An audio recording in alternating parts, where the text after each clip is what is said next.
Selamat datang di channel Harta Alam yang Terlupakan. Hari ini, kita akan mengenal lebih dekat sebuah tanaman yang begitu kecil, hingga sulit dilihat dengan mata telanjang, tetapi bisa mengubah seluruh cara kita memandang makanan. Sebuah tanaman yang tidak memerlukan tanah, tidak butuh benih, dan tidak bergantung pada pupuk apapun. Dan meskipun kecil, tanaman ini mengandung cukup protein, vitamin, bahkan B12, sesuatu yang hampir mustahil dimiliki tanaman biasa. Terdengar sulit dipercaya, bagaimana bisa tanaman yang hanya mengapung di permukaan air bersaing dengan daging, telur, atau susu? Bagaimana sesuatu yang pernah dicap sebagai sampah kolam kini justru menjadi sumber gizi untuk misi luar angkasa? Mari kita cari tahu bersama. Bayangkan sebuah kolam yang diam di waktu fajar. Permukaannya hijau, seluruhnya tertutupi oleh sesuatu yang begitu kecil hingga Anda mungkin tidak akan melihatnya jika tidak benar-benar memperhatikan. Sekarang bayangkan kolam yang sama itu 48 jam kemudian. Warna hijau itu telah berlipat ganda. Setiap titik kecil telah menjadi 2. Setelah 48 jam lagi, jumlahnya kembali berlipat.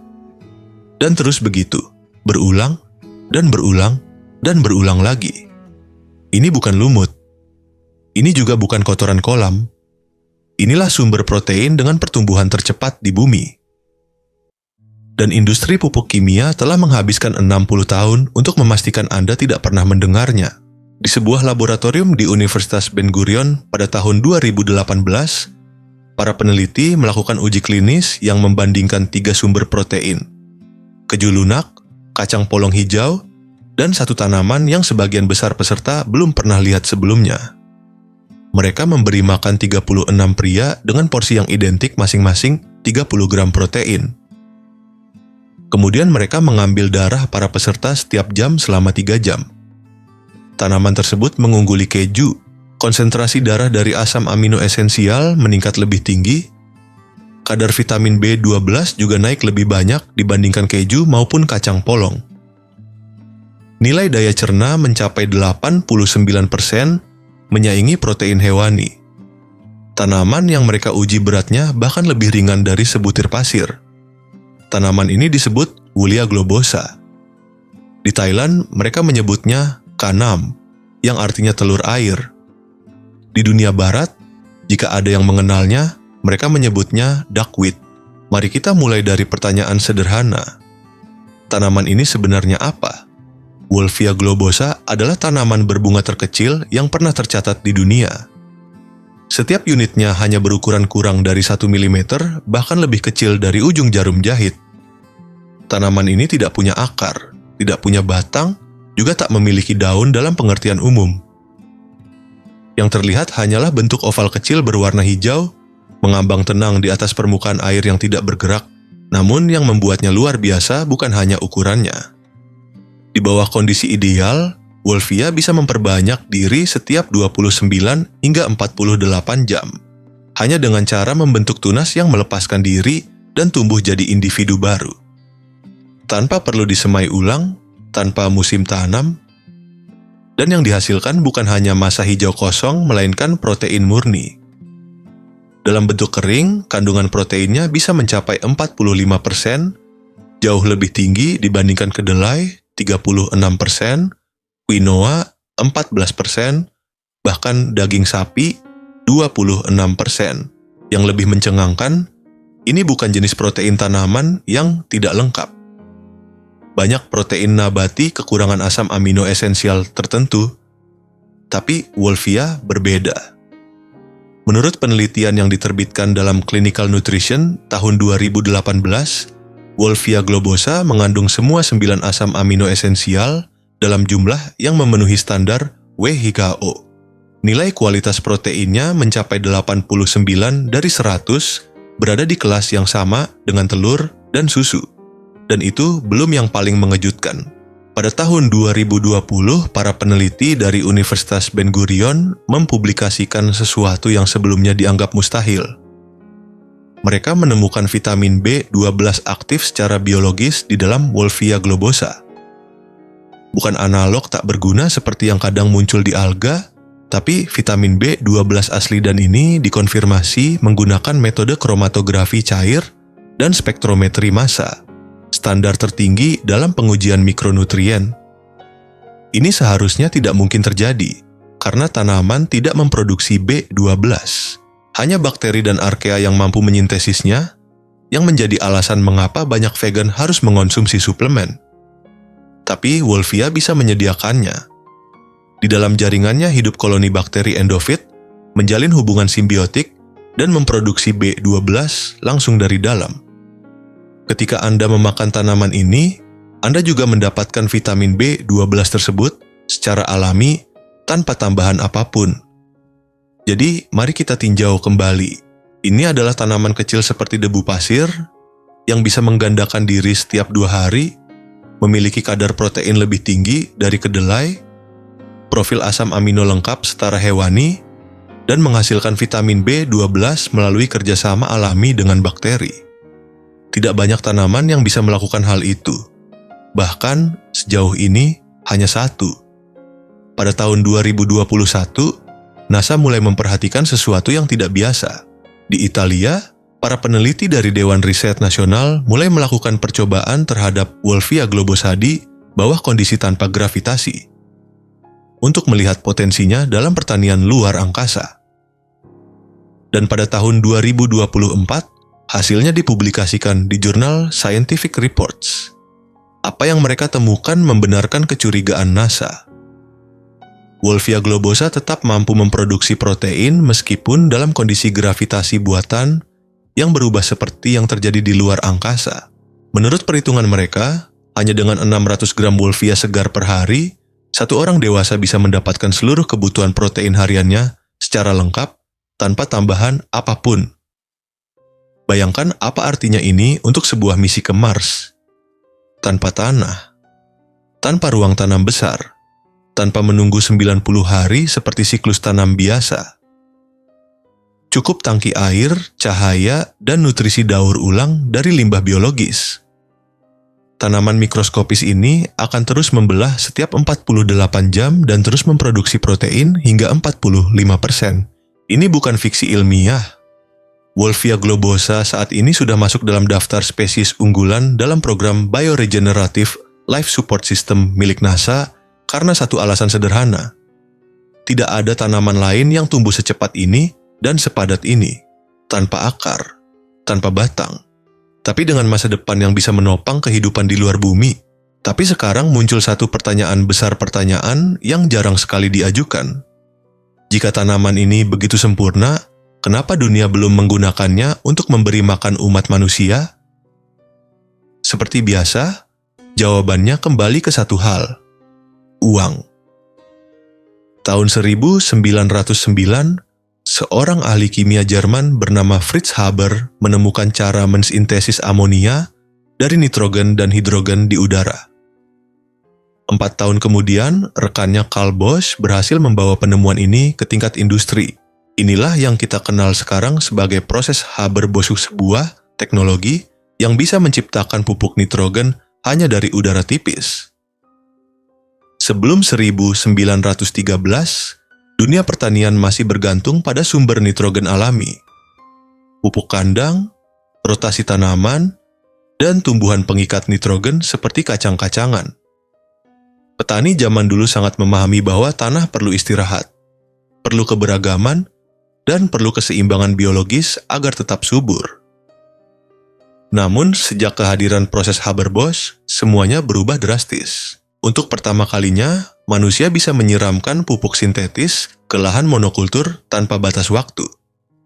Tanah boleh saja mati secara biologis tandus, rusak, tidak mengandung mikroba sehat asal diberi cukup pupuk buatan, tanaman tetap bisa tumbuh.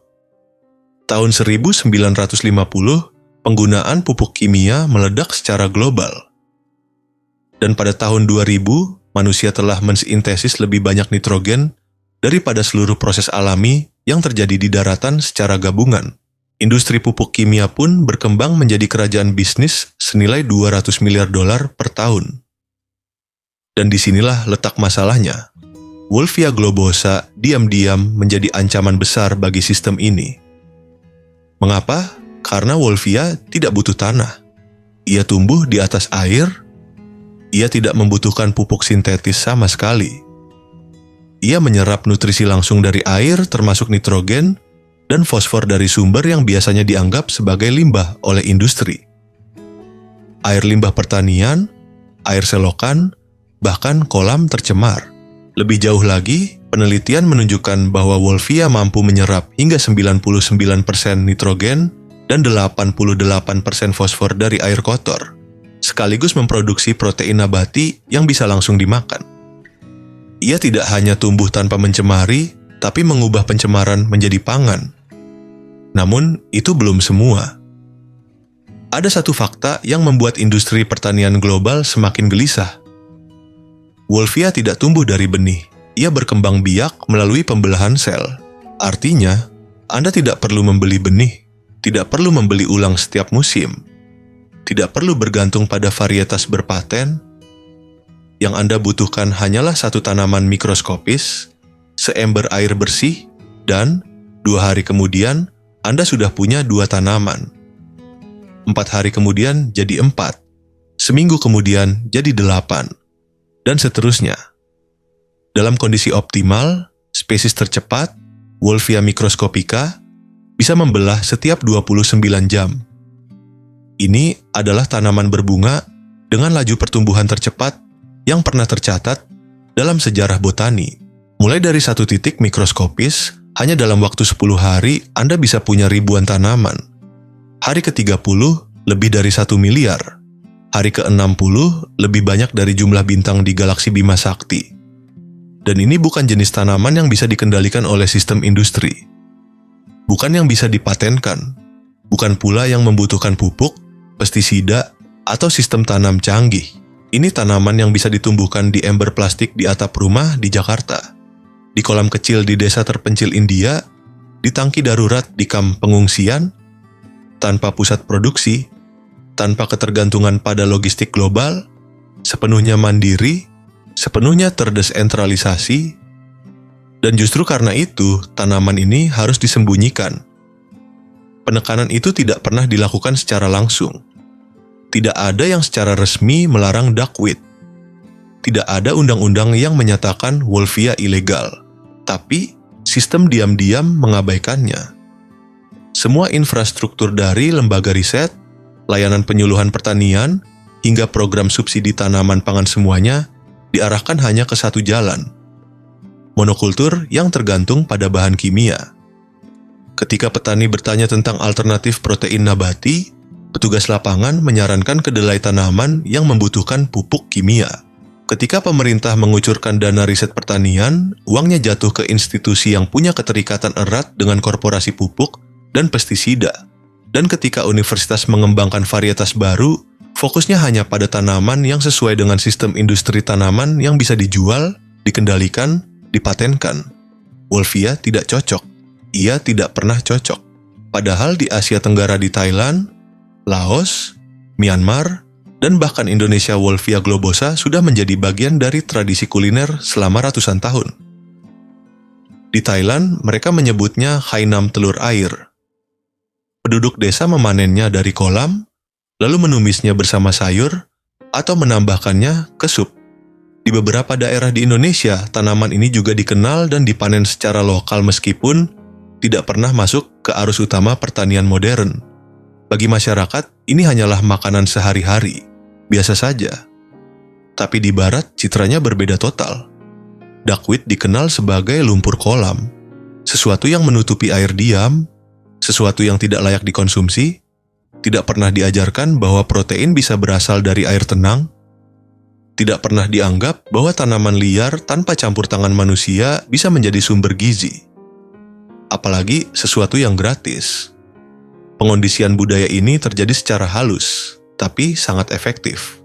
Generasi demi generasi belajar bahwa protein hanya berasal dari daging, susu, atau paling jauh, kedelai. Bukan dari air kolam.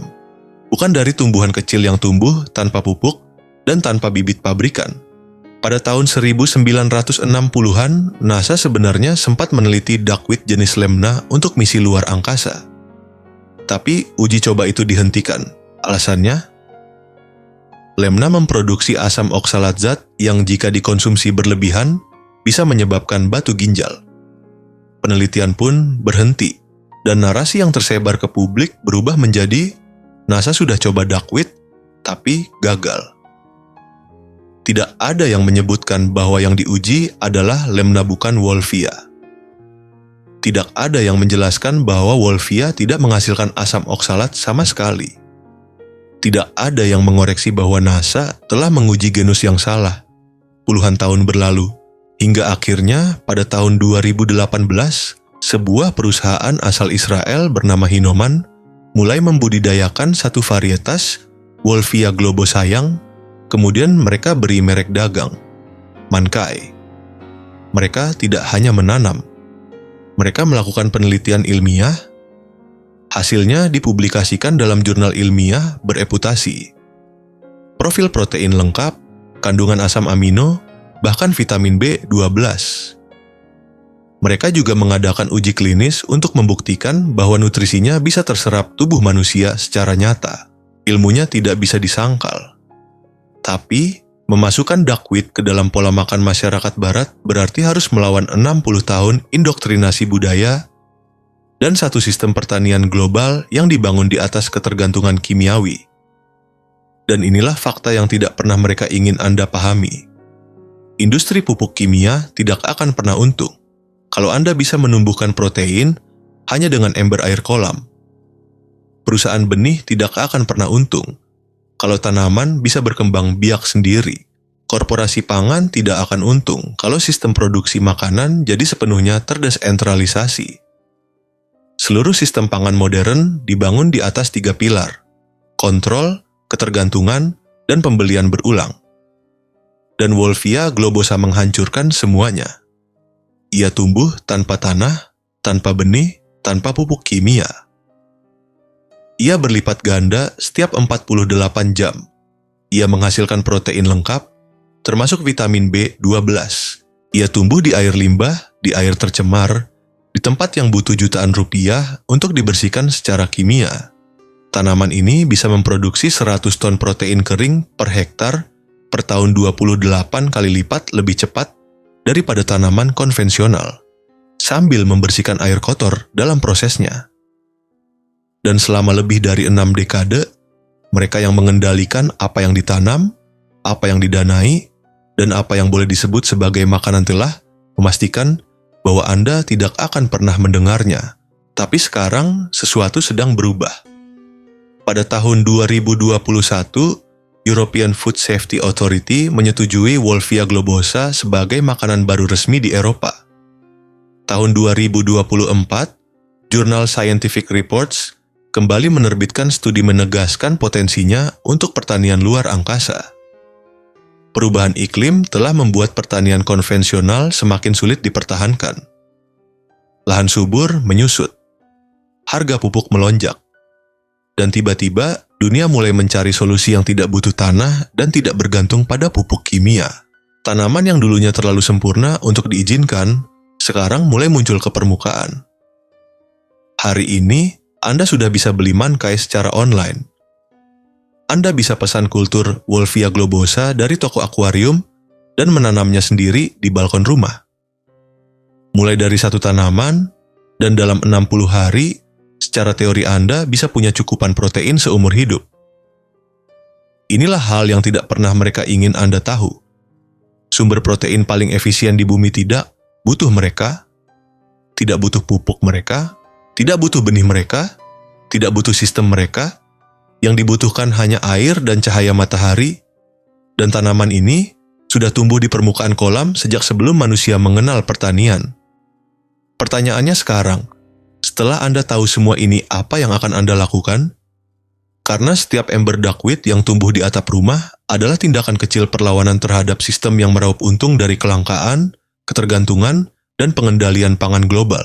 Dan tanaman ini makhluk hidup mikroskopis, lebih kecil dari sebutir pasir, bisa jadi adalah revolusi pangan terbesar yang belum pernah Anda dengar sebelum hari ini. Jika video ini membuka berangkas pengetahuan dalam benak Anda, klik subscribe ke channel Harta Alam yang terlupakan dan aktifkan lonceng. Setiap like dan setiap share membantu melindungi pengetahuan yang selama ini coba dikubur oleh sistem. Karena ada solusi yang terlalu kecil untuk dilihat. Ada protein yang terlalu cepat untuk dikejar, dan ada harapan yang sejak awal sudah mengapung di depan mata kita. Brankas berikutnya akan segera terbuka.